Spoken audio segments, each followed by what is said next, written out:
Today we're taking a look at these NBA matches, which are happening on Wednesday, May 25, 2022, and giving you match breakdowns, betting tips and predictions in general on these games. Welcome back to High Stakes, let's get straight into it. Also, don't forget to subscribe to get notified as soon as we release these sport prediction videos, and if you would like more betting tips and predictions, then check out our Patreon in the link down below. Our new Patreon is a way for us to help you improve your chances of making more money. Multiple plans are available for each and every one of you. You can get 30 extra betting picks all the way up to 500 extra betting picks per month. Stop wasting hours of your time searching for bad betting picks that ends up costing you a lot of money. Join the High Stakes Patreon now and get the best betting picks. Going back to our video, we will give you 2 betting picks for each game, a team pick and a total pick based on facts and detailed explanation. So make sure to watch our videos till the end so you don't miss any of our picks. Miami Heat vs Boston Celtics. Our team picked Miami Heat plus 1.5 points. And here is why. But can they keep it up in Game 5? Jason Tatum has been doing the peekaboo act far too often in these playoffs. He looks like a legitimate superstar on some nights, and on other nights, he disappears into the background as a role player. The Celtics are only winning this game if Tatum has another big performance. Jaylen Brown has been sensational, but this team needs Tatum to show up more consistently, especially when Boston is on the road. The Heat have been one of the best home teams throughout these playoffs, and they'll surely be fired up after the way Game 4 went down.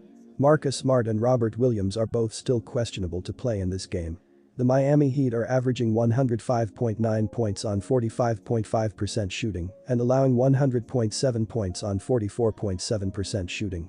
Jimmy Butler is averaging 26.5 points and 7.2 rebounds, while Bam Adebayo is averaging 14.5 points and 7.6 rebounds.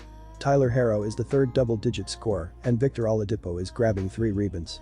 The Miami Heat are shooting 32.6% from beyond the arc and 79.7% from the free throw line. The Miami Heat are allowing 34% shooting from deep and are grabbing 40.6 rebounds per game. 26-year-old righty Pablo Lopez, 411.57 ERA, is making a strong case for an all-star appearance. Through 46 innings of work, Lopez has given up just 2 home runs and ranks 7th in the National League with a 0.91 whip. The Celtics got away with not having them in the previous game, but things won't be quite as simple when playing in a tough environment like South Beach. Take whatever I said about Jason Tatum and apply it to Jimmy Butler. There are nights when Butler looks like Jimmy Buckets and other nights when he looks like Jimmy Forgets. He forgets that he has star abilities, and like Tatum, he disappears into the background.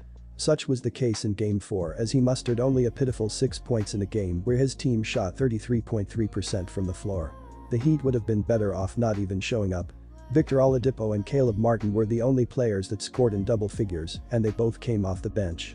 Boston didn't have a great shooting night either, but they at least put up an offensive fight. They also dominated on the boards. The Heat need to enter Game 5 with the same sense of urgency they showed in Game 3. That's the version of their team that's capable of upsetting these Celtics. They desperately need Tyler Herro back on the floor for this game. If Monday night's thrashing doesn't wake the Heat up, I don't know what will at this point. But then again, this has been what they've done throughout this series. Jimmy Butler has a big offensive game, disappears, and then it's Jason Tatum's turn. Then Tatum has a big game, disappears, and then Butler comes back. Rinse, wash and repeat. The same will be the case on Wednesday night, with Butler getting his vengeance for his ugly 6-point performance in Game 4. I understand the Heat aren't a great offensive team, but they're clearly better than what they showed in their last outing. One positive takeaway was the fact that their defense held the Celtics to only 102 points and 39.7% shooting. So it wasn't a case of Boston just making it rain all over the offensive end of the floor. The Heat simply need to show up on offense, and they'll have a fighting chance in this matchup. I'm banking on that happening and the Heat retaking the lead on their home court. Give me the points in this one. Our total pick is over 203.5 points.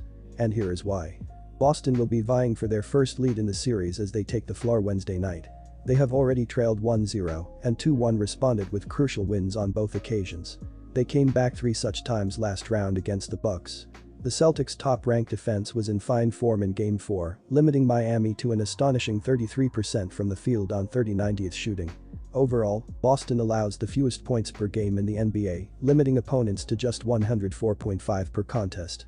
They stifle opposing shooters, allowing an average of 43.5% from the field and 34% from beyond the arc. It was a rough showing on Monday night for the team that finished atop the Eastern Conference during the regular season.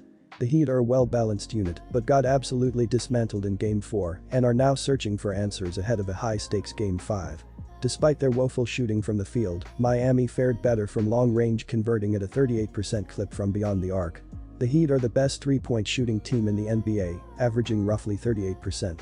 The offense has sputtered at times, ranking just 17th overall, averaging 110 points per game. They need a much better effort from Jimmy Butler and Bam Adebayo after they were both silenced in Game 4. While not quite as impressive as their counterparts, Miami also boasts a top-tier caliber defense. The Heat rank 4th in defensive scoring, holding opponents to just 105.5 per game. They concede an average of below 45% from the field and below 34% from beyond the arc. Finding a way to contain Jason Tatum is imperative, as he has been the motor for the Celtics offense in most of their wins. The Heat need to find a way to be more competitive on the boards. If they are out-rebounded by 20+ again, it won't matter how they square up on either ends of the floor. The Boston Celtics are averaging 108.8 points on 45.6% shooting and allowing 102.1 points on 44% shooting. Jason Tatum is averaging 27.2 points and 5.9 rebounds, while Jaylen Brown is averaging 22.9 points and 3.4 assists. Marcus Smart is the third double-digit scorer, and Al Horford is grabbing 9.5 rebounds. The Boston Celtics are shooting 36.8% from beyond the arc and 80.8% from the free throw line. The Boston Celtics are allowing 33.2% shooting from deep and are grabbing 42.7 rebounds per game. Both of these defenses are excellent, ranking inside the top 5 in the NBA in scoring defense. Neither squad allows more than 106 per game, and they both make life difficult on opposing shooters. Neither offense eclipsed 40% from the field in Game 4. With that being said, the books appear to be overcompensating for the defenses so far in this series, with the over going 3-1 overall.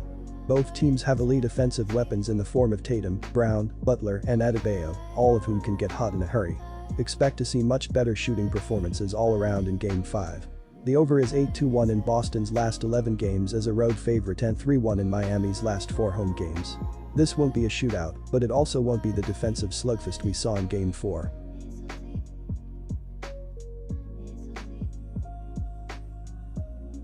Disclaimer: no financial advice. The information on this channel is provided for education and informational purposes only, without any express or implied warranty of any kind, including warranties of accuracy, completeness, or fitness for any particular purpose. The information contained in or provided from or through this channel is not intended to be and does not constitute financial advice, investment advice, trading advice, or any other advice. The information on this channel and provided from or through this channel is general in nature and is not specific to you, the user, or anyone else. You should not make any decision, financial, investment, trading, or otherwise, based on any of the information presented on this channel without undertaking independent due diligence and consultation with a professional broker or financial advisory.